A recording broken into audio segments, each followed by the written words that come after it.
Man, it's your boy One. I'm out here inside the spread playbook, pass balance, inside MUT right now, Ultimate Team, and I'm moving downfield. I really want to go through this drive with you guys because of the fact that um, it's just like sometimes people need to see like live gameplay to see what's going on in order to kind of like help step their game up. So I feel like me showing you guys like live stuff would really like kind of show you guys, okay, like why am I calling this, and then why does it make sense. So then you guys use it, it kind of flows a little bit better because you have a clear understanding of what I'm talking about. Because we put out mini schemes, but like, are we showing ourselves live, like actually running the stuff? Like, no, we need to be able to see that type of stuff. So I just wanted to go through this little clip right here. We're gonna be a lot of 12 personnel. The game's pretty much over right here.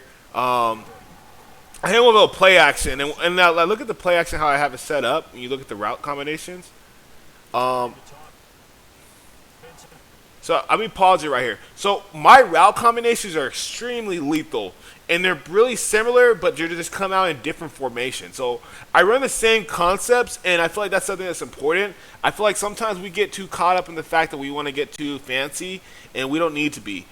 It's okay to run different formations and then run the kind of the same route concepts. Most people aren't going to pick up on that, especially if you have a run game. As long as you have a run game, you're going to be able to pretty much dictate the tempo and then run the same route concepts because they're just going to be confused because they just don't know what's coming. So we got a little dig coming across the field, a delay pass route to go into a streak, Tyreek coming around right here to the slant, and then deep post behind that. So we're going to go ahead and click up on that. So we're snapping and play action. We're back and we're making our read. No one's there. We're getting outside the pocket. We got to make a little quick play right here. The Kelsey. Kelsey gets loose, and then now we're kind of like momentum flow, and we're pushing. That was PA read. Play action. The thing about Madden, play action has really, really, really, really good like quick handoff and things like that. So we call this jet sweep, I believe. It's not the best. It's not the best, but we get some yards right here. We probably should have stayed outside right there, but the bottom fact is we're moving. The game's over. There's not really much he can do about it anyway, but just keep watching how we work him downfield. And we're staying in 12 personnel, 2 tight end sets. Call a read option, get a little first down, nothing crazy. He's still in pinch dog press. He's been in that pretty much the whole game. And again, the game's already kind of wrapped. We're calling all 12 personnel. We're running the ball. We're milking the clock. When people are in spread, sometimes they think that, oh, we don't have any running formations. No, they have great run plays and like shotgun. As you can see, we got trap, inside zone, jet sweep, handoff, just everything. Right here is when you put what it's called putting the dagger. Put the dagger in the coffin, wherever you want to call it. We do a good job of kind of just ending this guy. This year. We're not really going to be the friendly guy. We want to end people. Like we really want to end people's careers. So we call it jet sweep, and what makes this so lethal is this. So we call it jet sweep, and when we call inside this specific one, which is like gun wing. The thing about gun wing is this: it's gonna have this handoff, but he does never leave blocks. So like when you call gun wing, he never ever is going to lead block, ever, ever, ever. You have a 5-man surface over here to the left side of the field. 5-man surface is obviously the center, but this is considered center, guard, tackle from a football aspect. And we're able to get this guy across and pretty much just do like an outside zone play. Like right here, this is outside zone. Basically, he's like at running back. If you think about it, like once he gets about right here, it's kind of just like in outside zone. Like it's outside zone. We get outside this guy. He makes a terrible play, and we go ahead and just end the game. It's an awesome video, and I really appreciate you guys for kind of like sticking by. I'm gonna go through one more, so stand by real quick, okay? Stand by, because it's gonna get lethal. It's gonna get lethal. Make sure you guys hit that subscribe first before we go to the second video. All right, so this is like earlier. This is earlier. What's up, y'all? So this is like earlier in the game, 14-13, real close, fourth quarter. I'm backing my guys up to 30 on hard flat. If you go back and look at that,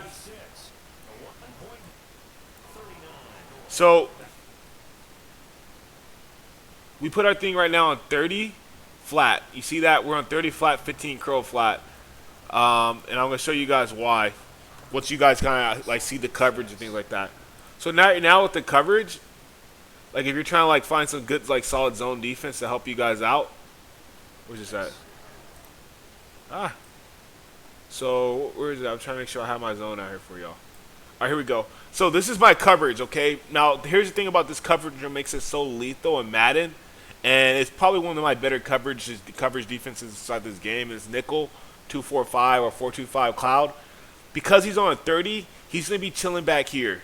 Like he's chilling back here, and what that does is he takes away this route. All right. So they can't throw anything really in here. They could hit the seam, but we got pretty good safeties in here. They can make little plays over top of that. So they're not going to do that.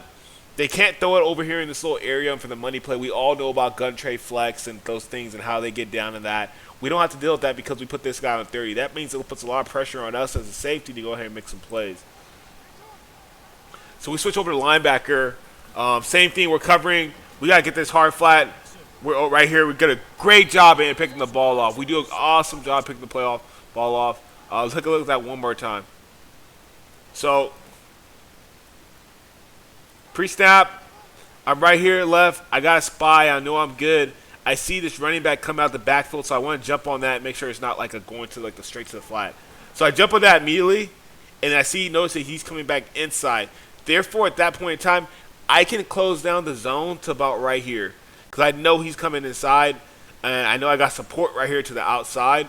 So anything in here is all me. And he has no idea, you know what I mean? Because he's expecting, usually what happens is the flat guy's all the way over here. But no, my guy's, he's getting depth inside his drop, and that's why we put the 30 on there. It's probably one of the best lockdown coverages in the game, especially on third downs. Again, we see that, okay, he's inside. I'm closing down my zone right now as a middle backer, and I'm closing it down. I'm closing it down so tight to the point that it's just tight, and you're not getting through it. So right here, again, I get vertical. I drop right on top of that, like I said, and I go ahead and close that down. I know we got help over top. If he would have hit this guy over here, he would have had a better chance. He didn't necessarily trust it, so he tried me. He pretty much tried me. Long story short, he tried me. He tried me, and he paid the price. So we went ahead and got the interception. Jamal Adams made a great play on that. Hats off to him. He plays great at the middle linebacker position, so I recommend using Jamal in like certain nickel packages, having that linebacker spot. He's filthy down low. He can make tackles. He can do it all. So now we're moving down the field. We're called a little RPO, little handoff right here, and just hand it off. Kittle. RPO is just pretty much RPO read. So we're reading it, and then we're going to throw it. We're going to hand it off. Same thing here. We call it the same exact thing. Same thing. He didn't go for the pass, so we just go ahead and hand it off. The handoff's always the safest thing to do when you were playing inside Madden, because so when you throw those things on the bubble and the RPO peak, it can sometimes cause big time issues and people get interception. It creates momentum changes. You don't want that to happen. Outside zone right here. We do a good job just pounding them. Let's turn that back one more time. So we come out in gun ace 12 personnel set. We're calling it outside zone, okay? And what makes outside zone so efficient is just the outside run that people aren't used to seeing. They always get inside zone tracks, especially when the running back's like this straight behind, and offset for a look. The running back is always going to be kind of like we're going to assume that he's going to be running inside zone. But no, occasionally, and shout out to Chip Kelly because he implemented that offense. He can go outside and stuff like that. Get outside. So this outside zone, we're getting outside. We're getting our blocks in. It's beautiful. I believe we want to change it now. We're still in 12 personnel set, but then we go RPO read. We got RPO read right here, okay? Let's take a look at that. So we got RPO read. We'll look at it one more time. Right now we have an option. Do we want to throw it here, or do we want to hand the ball off? We got numbers. We got a 7-man surface. 5-man surface on the right side of the field. We got 5 guys over there. So we got numbers over here. We can hand the ball off, or we can throw it. This guy's totally out of position. He tries to backtrack, and now it's like this. Here's the deal.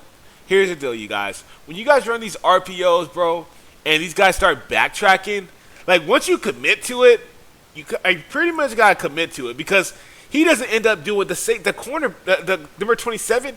What does he do? Like really, like as a user, you can complain all you want, and people like to complain and things like that. But what does he do? He comes in, he realizes that he has this responsibility from the jump. He tries to cheat the play, and then he doesn't even fill it on the run fit. He's just running to cover who? The play's going this way.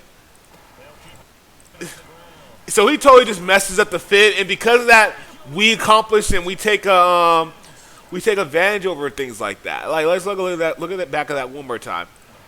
Totally taking advantage. This guy doesn't know what he's doing. He comes in. Oh, let me go back. Takes himself out the run play.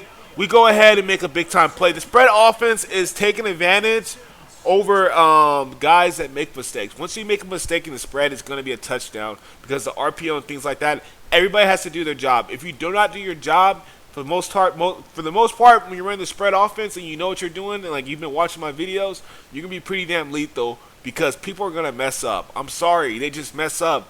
It's mind-boggling. Like I played against this type of stuff. It's not easy, and I get it. Hey, I appreciate you guys for tuning in, man. Please make sure you guys go ahead and subscribe. For the defense, offense, we got schemes. Like we've been playing football for a long time. So I appreciate you all tuning in, man. Make sure I hit the subscribe. Your boy A1 is out.